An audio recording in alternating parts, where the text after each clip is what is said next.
Sejam todas bem-vindas, sejam todos bem-vindos ao canal Evangelho do Reino, Entendes tu o que lês?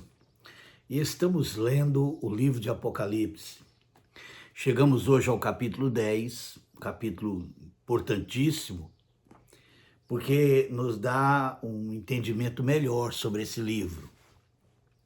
Sabemos que o Apocalipse é um tipo de literatura que tem esse nome, né, que foi dado esse nome, porque tem a mesma característica de outras literaturas no Velho Testamento, que é o que chamamos de literatura apocalíptica, né? E que tem a ver com a revelação do significado, do propósito, daquilo que o povo de Deus estava passando naquele momento. Um exemplo de literatura apocalíptica no Velho Testamento é o livro de Daniel, né? Quando o povo de Deus esteve cativo na Babilônia. Por isso, Babilônia se torna mais do que um império historicamente que existiu no passado, mas ele passa a ter um significado espiritual que vai acompanhar toda a escritura dali para frente.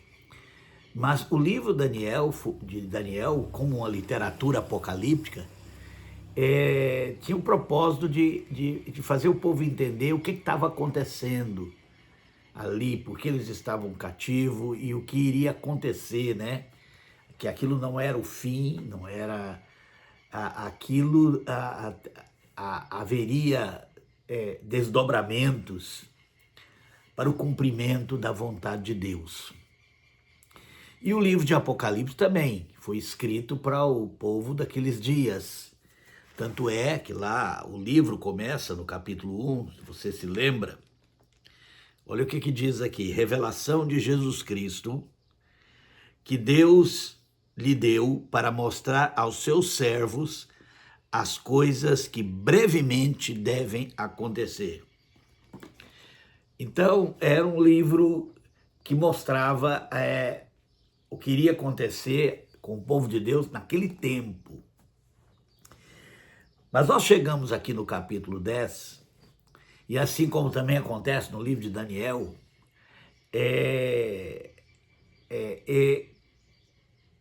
vai haver agora, nesse capítulo 10, uma visão que João vai ter e que não era para aqueles dias apenas, né? Mas havia ali um significado profético para dias futuros. E é isso que nós vamos ver nesse capítulo hoje. Vamos ler. Capítulo 10. Vi outro anjo forte descendo do céu, vestido de uma nuvem. Por cima de sua cabeça estava o arco-íris, e seu rosto era como o sol, e os seus pés como coluna de fogo. Não tenho dúvida que essa visão de João, desse anjo, se refere ao próprio Senhor Jesus, que é uma outra característica que nós encontramos em toda a Escritura, quando Deus se manifesta como o anjo do Senhor, né? Toda vez que você vê essa expressão, o anjo do Senhor, o mensageiro do Senhor, ele está se referindo a Jesus Cristo. Porque era assim que Jesus se manifestava no Velho Testamento, né? Quando ele se manifestava, né?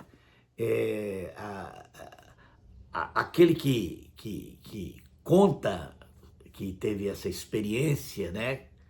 Que registrou, ou aquele que registrou ao saber, né, dessa experiência dos homens que andaram com Deus no passado, se referem a essa manifestação como o anjo do Senhor. A gente chama isso de teofania, né, na linguagem teológica. E aqui é uma manifestação clara do anjo do Senhor pelas próprias características, né? Que não é simplesmente um anjo, um servo de Deus, mas é o servo de Deus, é o próprio Senhor Jesus Cristo. E tinha na mão um livrinho aberto. Pôs o seu pé direito sobre o mar e o esquerdo sobre a terra. E clamou com grande voz, como grande ruge de leão. Tendo chamado 7 trovões, fizeram soar as suas vozes. E quando os 7 trovões fizeram soar as suas vozes, eu ia escrevê-las, presta bem atenção. Eu ia escrevê-las. Mas ouvi uma voz do céu que dizia: sela o que os 7 trovões falaram e não escrevas. E nós temos um relato no livro de Daniel também, onde aparece essa mesma expressão, nos últimos capítulos de Daniel, onde Deus também manda, ou aquele anjo que veio trazer aquela revelação para Daniel. Você sabe que existem bastante, né, revelações para Daniel com respeito ao povo de Deus, como, por exemplo, as 70 semanas de Daniel, que marcava a época que o Messias viria, que o Salvador viria. Mas há também um momento ali que Deus fala para ele: olha, sela as palavras, porque é para o tempo do fim. Então, sempre tem, também faz parte, eu entendo isso, pela minha própria leitura das Escrituras, que na literatura apocalíptica há também um aspecto profético. É algo escrito para trazer luz sobre o que está acontecendo no presente ou no futuro próximo, mas também sempre tem algo para um futuro distante. E nisso aqui é muito semelhante, né? Muita coisa semelhante entre o livro de Apocalipse e o livro de Daniel, porque é uma literatura apocalíptica, né? Por isso chama Apocalipse, senão não é encontrado aqui no próprio livro, no próprio texto, mas foi colocado, né? Inclusive na Bíblia americana chama Revelation, né? Que é revelação, e na nossa chama Apocalipse, justamente por ser uma literatura apocalíptica. Mas aí eu quero deixar esse ponto aqui que eu acho importante, né? Que apesar que a literatura apocalíptica traz luz sobre o significado, o que está acontecendo com o povo de Deus naquele momento, ele sempre tem também um aspecto profético. Ou seja, o que está acontecendo tem um significado profético para o tempo do fim. E sem sombra de dúvida, esse livro, né, esse rolo que aparece na mão desse anjo, que aqui chama de livro pequeno, livrinho, né, um pequeno livro, se refere ao próprio Apocalipse.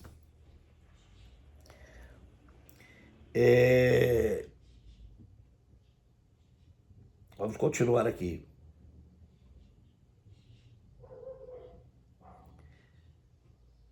Verso 7. Mas nos dias da voz do 7º anjo, quando ele estiver prestes a tocar a sua trombeta, se cumprirá o mistério de Deus, como anunciou aos profetas seus servos. E, sem sombra de dúvida, esse mistério de Deus está relacionado à volta, segunda vinda do Senhor, e o fim de todas as coisas, o cumprimento de todas as coisas, a restauração de todas as coisas. Então, sem sombra de dúvida, essa 7ª trombeta é algo para o tempo do fim. E aí eu lembro quando Paulo fala em Tessalonicenses, quando ele fala sobre a volta do Senhor, ele fala ao soar a trombeta. E é óbvio que quando Paulo falou isso, o Apocalipse nem havia sido escrito ainda, mas, sem sombra de dúvida, Jesus deve ter conversado muito com os discípulos,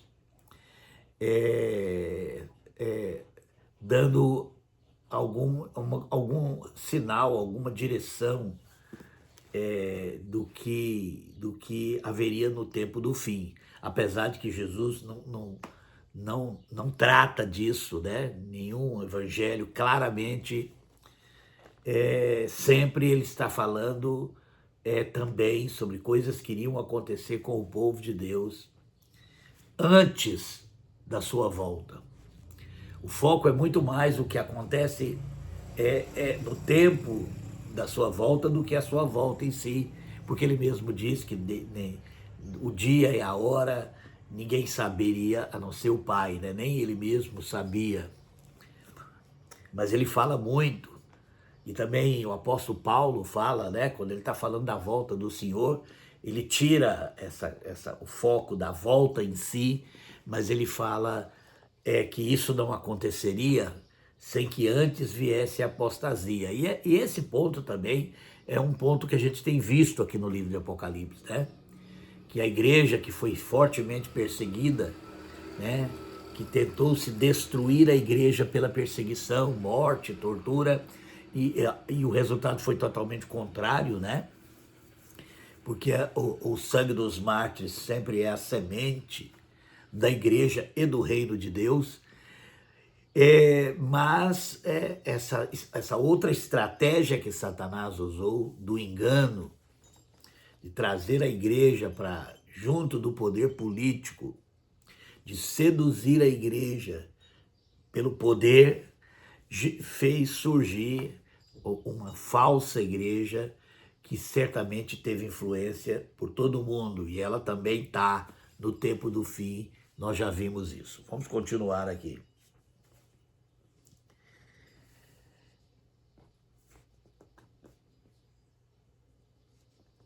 Eu quero voltar ao versículo 5 em diante. Então o anjo que vi, em pé sobre o mar e sobre a terra, levantou a sua mão direita ao céu e jurou por aquele que vive para todo sempre, o qual criou o céu e o que nele há, e a terra e o que nela há, o mar e o que nele há, que não haveria mais demora. Mas nos dias da voz do sétimo anjo, quando ele estiver prestes a tocar a sua trombeta, se cumprirá o mistério de Deus, como anunciou aos profetas, seus servos. Então a voz que eu do céu tinha ouvido tornou a falar comigo e disse: vai, toma o livrinho aberto da mão do anjo que está em pé sobre o mar e sobre a terra. Fui, pois, ao anjo e lhe pedi que me desse o livrinho. Disse-me ele: toma e come-o. Olha que interessante isso. Toma-o e come-o. Ele fará amargo o teu ventre, mas na tua boca será doce como o mel. Nós encontramos uma cena parecida a isso no Velho Testamento, né? O profeta Jeremias, o profeta Ezequiel, que também foram profetas que profetizaram quando o povo de Deus esteve cativo na Babilônia, ou pelo menos num período do cativeiro da Babilônia, porque nem todos esses foram profetas do cativeiro, mas pegaram esse período onde o povo de Deus, né? A igreja do Velho Testamento, né? O Israel de Deus, o remanescente de Deus. Então, nós temos algo parecido que aconteceu ali, e que aqui está acontecendo, e que é óbvio, João está tendo uma visão, e ele está mostrando algo sobre o livro de Apocalipse que nós precisamos entender. Então o anjo falou, entregou o livrinho para ele, sem sombra de dúvida, é essa revelação do Apocalipse. Disse para ele comer, né, esse livro, e disse que esse livro seria amargo no seu ventre, mais doce na sua boca. Tomei o livrinho da mão do anjo e comi. Na minha boca era doce como mel. mas tendo comido, o meu ventre ficou amargo. E isso também mostra esses dois aspectos do livro de Apocalipse. De um lado, ele é doce, porque ele é consolo, porque ele dá entendimento do que está acontecendo. Ele traz luz, ele revela ao povo de Deus por que essas coisas que estavam acontecendo, que deveriam acontecer brevemente, mas também esse aspecto do futuro. E isso, sem sombra de dúvida, é uma consolação, né? Quando a gente ouve aquela promessa lá no Velho Testamento, que Deus não fará nada sem antes revelar aos seus profetas. Ou seja, nós não precisamos andar no escuro, seja quando nós mesmos passando por lutas na vida, mas quando é o povo de Deus que enfrenta algum tipo de oposição, de ataque, de perseguição, ou é exposto ao engano. E muitas vezes, quando nós não entendemos, né? Quando nós não temos entendimento do que está acontecendo, às vezes isso é ruim. Mas então esse livro traz para nós, né? Quando nós lemos e entendemos, e Deus nos dá entendimento do seu propósito para as coisas que acontecem, isso é muito bom, isso é doce, né?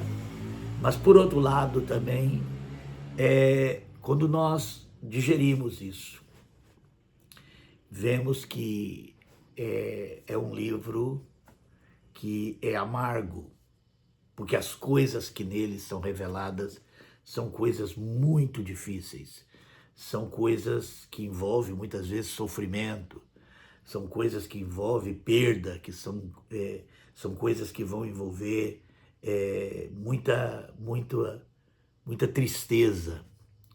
E o Apocalipse tem esses dois aspectos. Ele é um livro de consolo, é um livro de alegria, porque nós estamos entendendo o propósito de Deus, ele está mostrando porque todas essas coisas precisam acontecer e que isso tudo é para se cumprir, o que precisa ser cumprido para a volta do Senhor. Mas por outro lado, essas coisas são coisas muito difíceis, são coisas muito que traz muito, às vezes, pesar. E é como a cruz, né? A cruz, ela tem esse aspecto da ressurreição, que depois da morte vem a ressurreição, mas tem o aspecto também da morte. E a vida cristã sempre é assim, né? Nós temos que conviver com esses dois lados, né? Essa aparente contradição. Para viver, precisamos morrer, né? Para encontrar a verdadeira alegria, precisamos encontrar muitas vezes a tristeza que leva à mudança, né? E assim por diante. O livro de Apocalipse segue nessa linha. E eu entendo, porque ao mesmo tempo esse livro era doce na boca de João, mas quando chegou ao seu estômago, isso trouxe um grande amargor, porque envolve sofrimento e dor. Verso 11, então foi-me dito, importa que profetizes outra vez acerca de muitos povos, nações, línguas e reis. Então, era aquilo ali mostra justamente isso, que não era apenas uma questão entre o Império Romano e a Igreja, mas que haveria desdobramento a nações, povos e línguas, e essa profecia, né, que também é o livro de Apocalipse, estava endereçada a esses povos, nações e línguas que haveriam até a volta do Senhor. Que Deus nos abençoe, que Deus continue nos dando entendimento daquilo que o povo de Deus passou no tempo do Império Romano, e os desdobramentos disso para os dias futuros, até chegar no nosso dia. Domingo que vem vamos falar sobre uma outra parte desse livro, porque esse livro ele é dividido em 3 partes, ele não era um livro completo. Aqui termina a primeira parte, e termina justamente falando sobre isso aqui, né? Sobre essa questão. Ou pelo menos começa a terminar, porque nós temos ainda o capítulo 11, que ainda faz parte do primeiro livro, né? Dos 3 livros que unidos fizeram o Apocalipse. Então nós vamos terminar domingo que vem, falamos sobre as 2 testemunhas. E essa é, sem sombra de dúvida, no meu entendimento, um dos capítulos mais importantes. E por isso o capítulo 10 explica, né? Nos dá esse entendimento que esse livro, ele não era apenas para a igreja daquele tempo, mas mostraria a igreja, o testemunho da igreja, a luta da igreja, o sofrimento da igreja, até a volta do Senhor. Que Deus nos abençoe.